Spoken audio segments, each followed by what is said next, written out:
Group 1, I appreciate your time for our teaching today. Our group name is Mission Impossible instead of Mission Impossible. If you've been to KL, especially in Bukit Bintang area, you would have seen a lot of homeless people on the street begging for food, begging for money, and people sleeping in the bus stop. So our objective is to fulfill their quality of life, which they are not having right now, and make Malaysians witness this great event happen and give back to the society whatever we've got from the society. But in 2016, DBKL discovered that there are 1,500 to 2,000 people that are homeless in KL especially. So our mission, no more homeless people in Malaysia.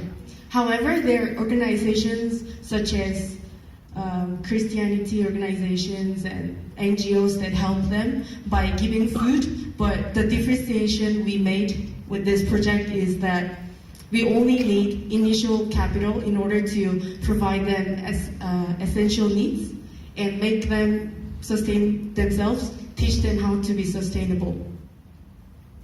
So we're aiming to fulfill these three factors at once by giving them food, but that's only the initial need, because we're planning to get 1 or 2 acres of land in order to make farms, shelters, and schools later on from the income that they would get from farming, such as mango trees, fruits, vegetables, and rice, and everything. The house plan will be explained by my member. So this is the house plan. We actually decided to separate male and female because it's more proper and convenient for ladies. So on the left side is male, the male's room and the male's toilet, and the right side are female's room and also the toilet. For the kitchen, we'll be doing like a commercial kitchen, and then there will be a long dining table for them so everybody can eat together. And it's a joining dining area with the living room, so it looks more spacious.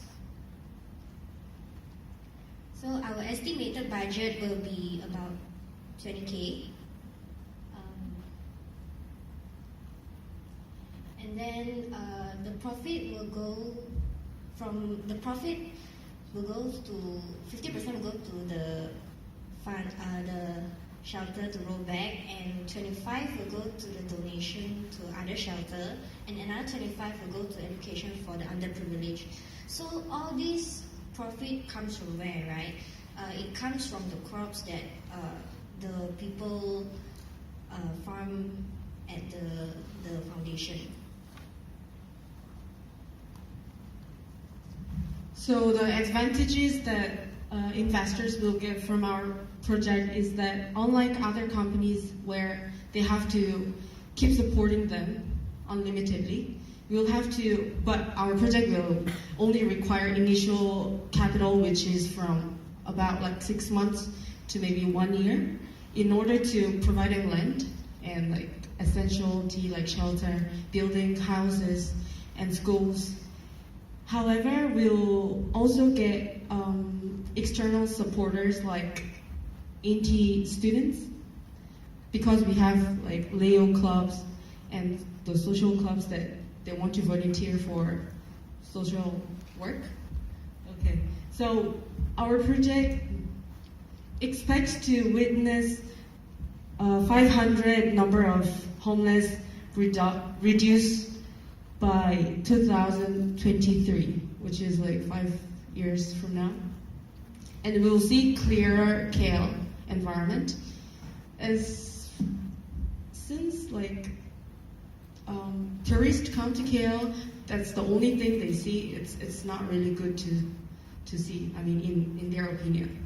And this is a project that has never taken place, as other companies and organizations will only support them by giving food, but giving shelter, education, and food has never been existed.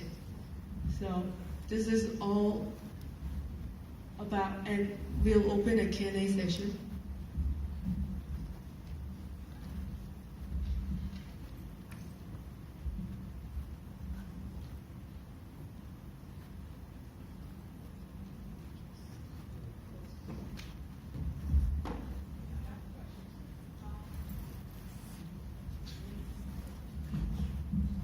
Okay, thanks for the presentation. I actually have a question. So, in relation to your main objective, saying that, I guess the big picture thinking is that you would not want any homeless people.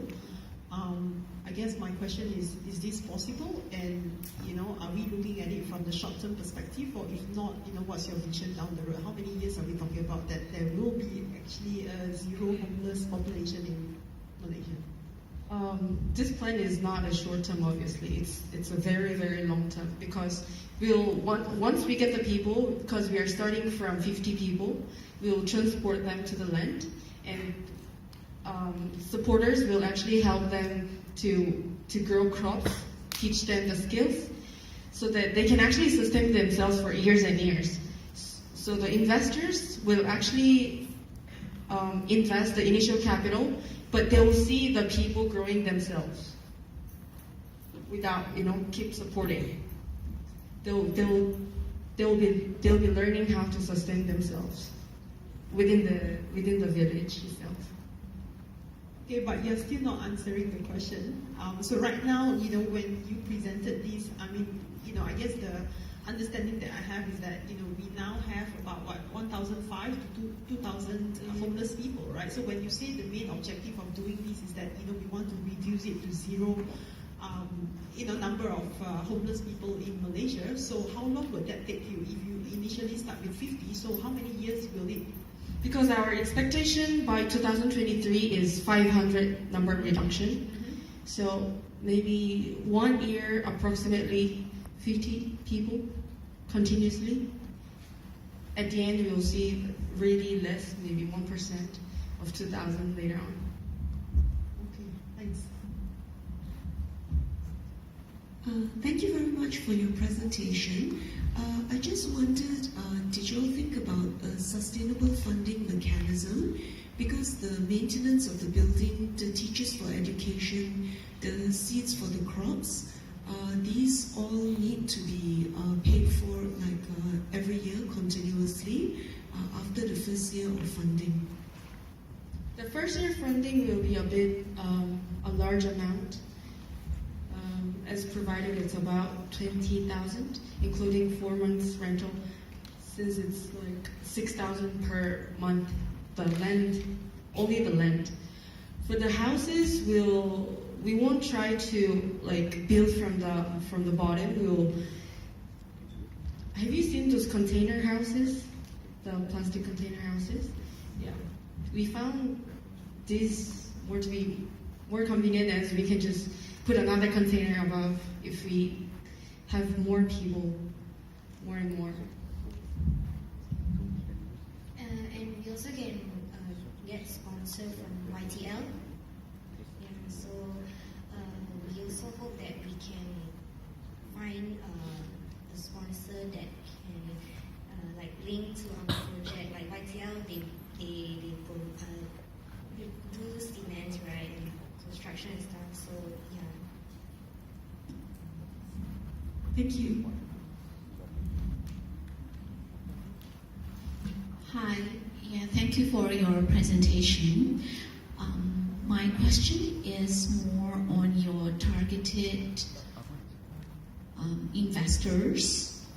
So now, just a few minutes ago, you mentioned YTL. So the assumption is a conglomerate like YTL would be an investor, right? So sure, YTL makes cement, but what's in it for conglomerates like YTL or others?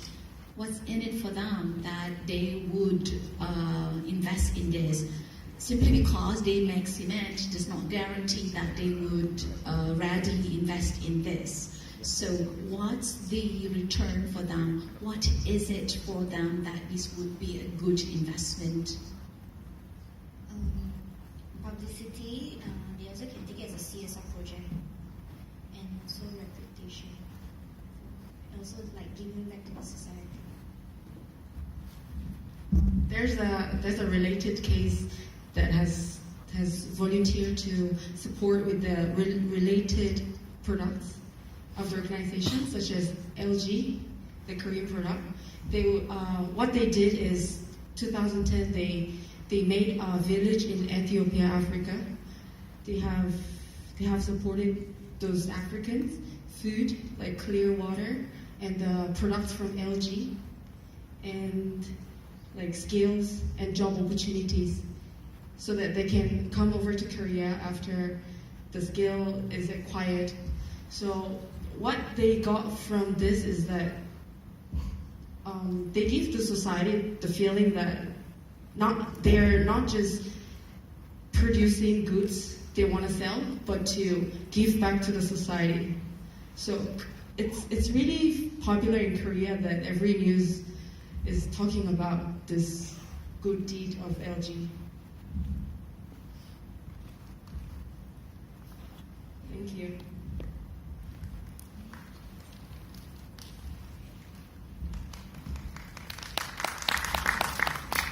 Hi, just some technical questions.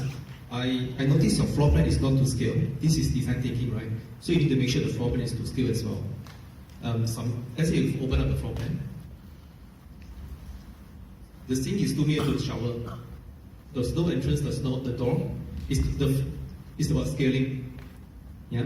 And the long table is too long, there's no walkway. So this is design thinking as well. Yeah. And second is the funding CSR, ongoing process, the operational costs. What about utilities, water, electrical bills?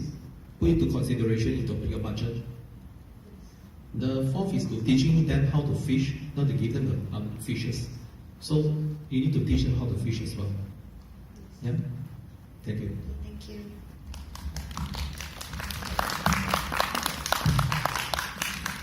Thank you for the judges, for the questions, and also for the presenters. Now I would like to call upon the second group.